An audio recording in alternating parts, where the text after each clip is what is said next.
DSC మీద YSR Congress party తుది పోరాటం ఈవేళ. అన్ని నియోజకవర్గాల్లో ర్యాలీలు. ఆ ర్యాలీలకు వ్యతిరేకంగా తెలుగుదేశం పార్టీ వాళ్ళు ఇంటింటి తెలుగుదేశం ర్యాలీ చేయాలనుకున్నారు. గుడ్, తప్పులేదు.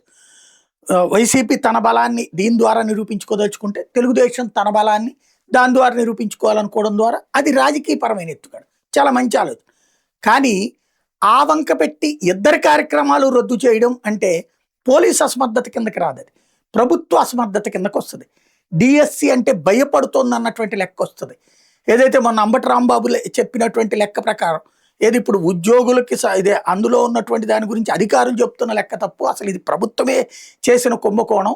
ముందు స్పోర్ట్స్లో అందరితో కలిపి నోటిఫికేషన్ ఇచ్చి, తర్వాత స్పోర్ట్స్లో పరీక్షలు రాయకపోయినా రిక్రూట్మెంట్ అంటూ ఒక జీవో ఇచ్చి, అందులో నార్మల్ పార్టిసిపెంట్స్కి కూడా ఉద్యోగాలు ఇచ్చేసేసి, ఆ తర్వాత మళ్ళీ ఆ జీవోని రద్దు చేసేసి కొత్త జీవో తీసుకొచ్చారంటేనే కుంభకోణం అందులో కూడా ఏదైతే నార్మల్ పార్టిసిపెంట్స్ ఒకటి, చిన్న చితక వాటికి కూడా తీసుకొచ్చి పెట్టినటువంటిది మరొకటి. అంటే ఇందులో వాస్తవంగా సిబిఐ దర్యాప్తు చేస్తే ఏమీ తేలదు.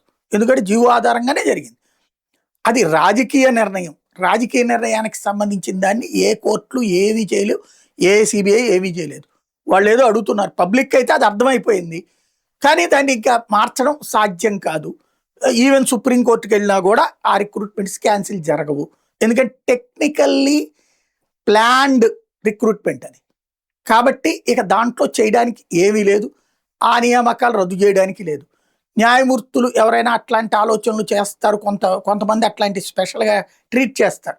అలాంటి వాళ్ళకి ఆంధ్రాలో అవకాశం ఉండదు. ప్లస్ అలాంటి వాళ్ళ ముందుకి ఈ కేసు వెళ్ళదు.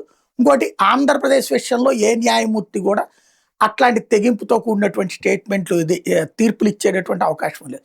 కాబట్టి ఇప్పుడు ర్యాలీలు చేయడము, వీటి ద్వారా వాళ్ళు ఏదో మానసిక సంతృప్తి పొందుతారు. దాన్ని ఆపడం ద్వారా అనుమానాన్ని పెంచుతున్నామన్నది ఆలోచించుకుంటే బెటర్.